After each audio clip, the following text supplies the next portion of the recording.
Successful Minds.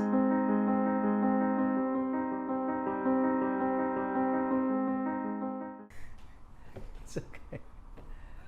Just take a deep, long breath in. Hold it. Hold it. Let it go. Feel the air going in and out. Okay? Yeah. Let's do together. Okay? Okay. Slowly take a long breathing in. Hold it. Let it go. Okay. Relax. Okay. Hi guys. Welcome to the first ever series called Successful Minds. We interview people who are proactively chasing their own success, whether this might be a business or it might be a personal goal or a challenge. Now, the reason why is so we can learn a thing or two from them. So, just to introduce my first guest, hi, how are you? Hello, I'm good, Ali. Yes, thank you. I'm delighted to be here. It's a pleasure having you here. So, let's start off by describing our relationship. You're basically my boss. I would say, yeah, it's more like we are a team. I'm working with you now. I'm doing deliveries. You run a restaurant. And I worked with you before 2 years ago. So that's the kind of relationship we have. Why you are on this podcast is because you have run this business for how long? Got 14 years almost, yeah. 14 years. For me, I consider that success to run 14 years. Thank you. And basically, we are here to get some knowledge and some things from you. Let's start off with the icebreaker. Okay. What is success for you? I look at as the satisfaction. You can dissect it, satisfaction in various ways, in various areas. Satisfaction, when I say it, it has to be holistic. It cannot be one-way satisfaction. Each person's successful or success definition, I think in my view, is different. Yeah, that's why I want to start this as an icebreaker, because I believe the next person I'm going to interview is going to have a different definition, but we might end up with similar concepts. Yeah. Let's talk a little bit about your business. So you've been running it for 13 years. Yeah, but coming up to 14 years. 14 years. Yeah. How did it all start?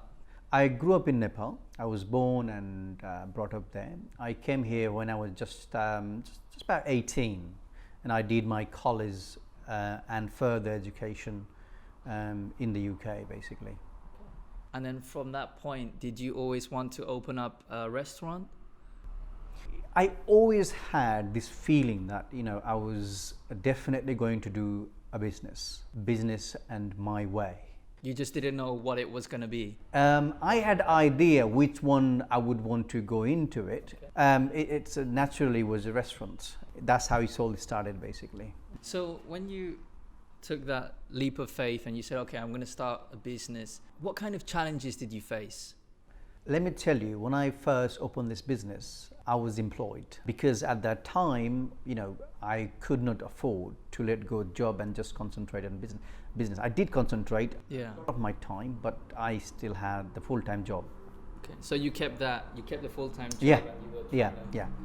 The biggest challenge was thinking about it, planning to open a business, having a strategic view, and to make that plan a success. There's few ingredients you would need, and some of the ingredients beyond your control. I would say money is the one. I had some money to invest, but I didn't have enough money to invest. So I had to borrow money as well, And so when it came to borrowing money, did you reach out to your friends, family? I did. I reached out to family, friends. I basically got remortgaged my house. So I got some equity release at that time because you do need a decent amount of capital to invest. And obviously, as an employee of a hotel, what I was taking in is never going to be enough to cover it. Exactly. So I had to use various methods and means. Did you ever go to the bank? Bank, they flatly refused at that time. If 10 restaurants open in 1 year, by end of the year, only 5 are left. Yeah. And within the next 5 years, I think in the 5 years, only 1 will be left. Sure. So it means they look at as a risk. What other things? What challenges that you faced? Yeah, Like many trade, the location is very, very important. Yeah. So I did a lot of research in terms of trying to find the locations. Let's say for me as a restaurant, it can be kind of copied into all kind of sectors in my view. For restaurants, I was looking for a location. I had few tick box basically points. Okay. So you had a criteria. Criteria. What criteria did you have, and how did you base your criteria? Yeah. So basically, I had criteria based on the population of the town that I would go in. I would look at the number of the restaurants and the number of the restaurant in the cuisine that I want to go in. So your competitors. Exactly. Yes. Exactly. The competitors. I would actually travel in the area to see the footfall of the customers. I had a lot of criteria like that. So these are the main points that, and that can be copied into so many different trading sectors as well. The first few weeks of starting that business, what were the challenges or what things did you face? The one thing that I did expect but not as harsh was trying to rent a place, because I had no history. It was my first attempt. A lot of landlords, they would ask for so many requirements, like 9 months deposit. They would want a lot of references, and some even went as far as, okay, we need to put your house as a collateral if you default, you see. And a lot of the big companies, they would put you on the bottom of their pecking order. You are not proven, having lack of experience at that time, 15 years ago. About this concept of starting a business, I'm sure that there might be someone watching at home right now who wants to start a business. In every generation, we face challenges. So at that time when you opened, there were certain rules, regulations. Do you think, being an active businessman now, do you think that it's more difficult to open up a business, or do you think it's just an excuse that the younger generation make? The situation then and now hasn't changed drastically, in my view. One has to look into it, what kind of trade that they want to go into it. I'm sure they would have done their homework. But they really need to go into very practically. Now we have got a lot of media and this and that. Then I honestly feel even today there are a lot of people just getting on with it and doing the business and thriving as well. And some people are trying it, not making it success, and then they're trying it. And there are people they are looking into it, but then they find a barrier. So they become hesitant to break that barrier or find a solution to overcome that barrier. I know this whole podcast is about success. Yeah. But it's interesting because throughout this whole COVID situation, now I don't know if you saw in the news, but there are a lot of mental issues, a lot of depression, people aren't really exercising. But it can also be an opportunity to do something like this, chase your own success. And this is completely exceptional situation with this pandemic. But what I think there are always opportunities there, but it's how you see it. When a lot of companies are hiring, that's not on the newspaper. But when there is some jobs are being lost, let's say in certain sectors, it makes big headlines. Means alarming news are more prominently given out than the positive news, And as a businessman, when you want to go into the business, you do not go by the headline newspapers. You go by your own criteria and you go by your own research. Have I met, or my criteria being met? Is it the right time to go into it? Then you look at that way.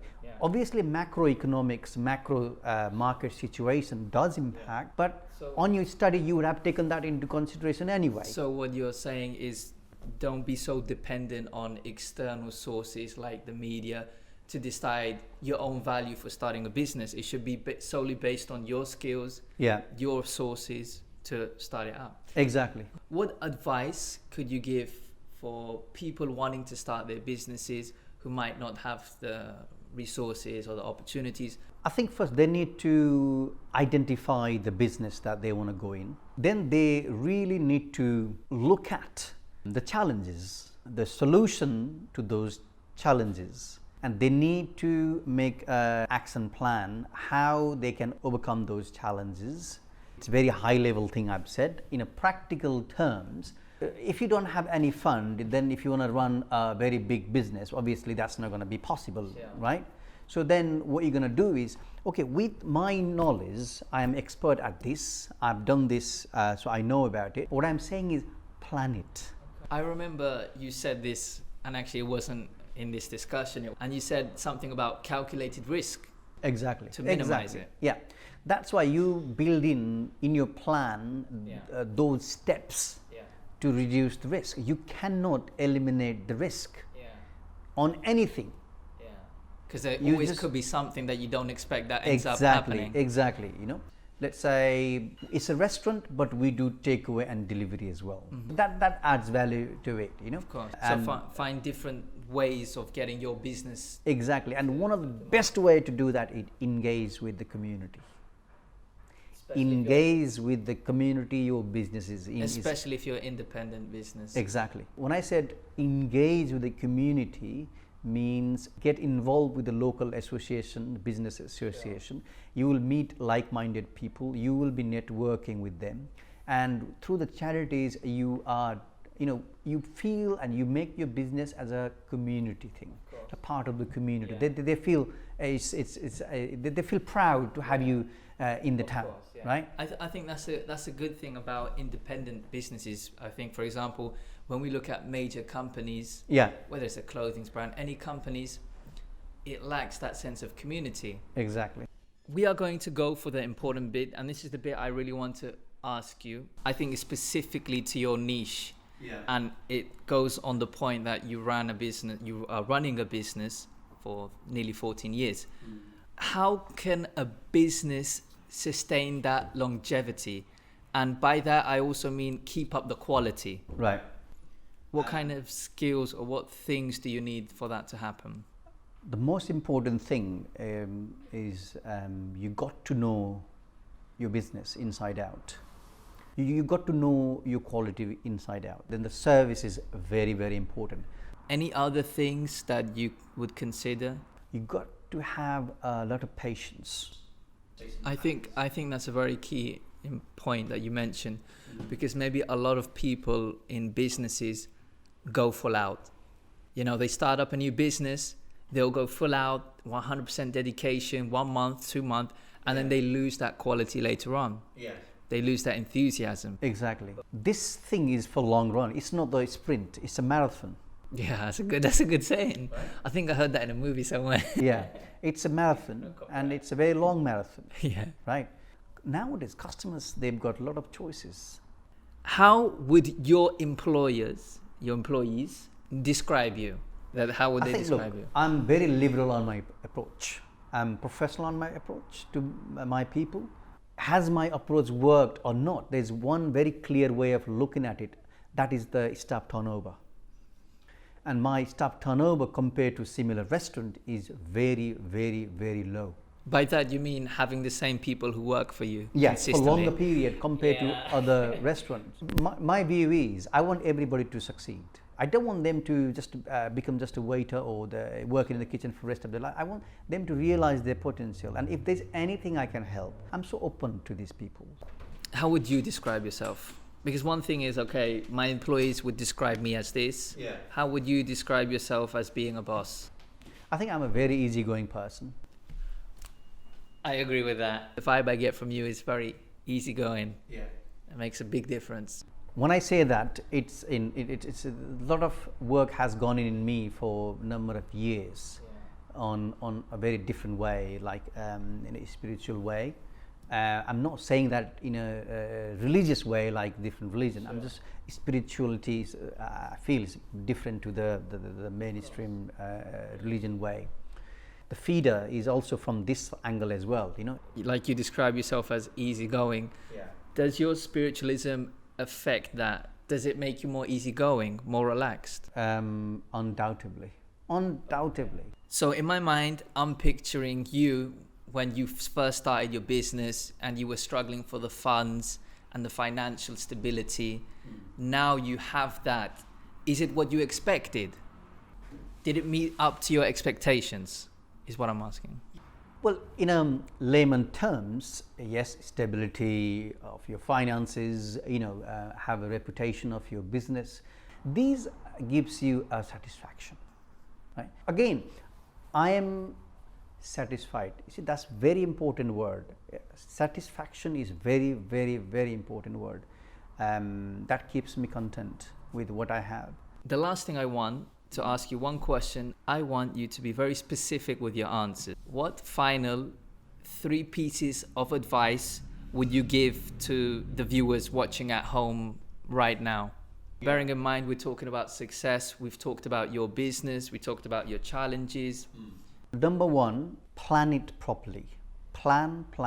It's very important, and look at your plan twice and thrice, and then you go into the implementation phase. So number 2 is? Implementation. And on implementation phase, do not cut corners. It's tempting for a lot of people at a lot of times because of the constraint with the money or funding or something else, and be passionate about it. And third is consistency is very, very important. Now you planned it, you implemented it, and the consistency with your standard is very important. Do not let it drop. You got to do it. Oh, boom! That was fire. Those were very good advices. And I think on that note, we are going to finish up this podcast. Thank you so much for being my first ever guest. Hopefully it's one of many. And hopefully you guys at home can take something away from this whole experience. Thank you so much. Thank you, Ali. It's been a very, very productive discussion. Exactly. And I hope I'll see you at work at 8 p.m. Okay? Don't be late. Don't be late. I'm kidding. Okay, thank you. Thank you.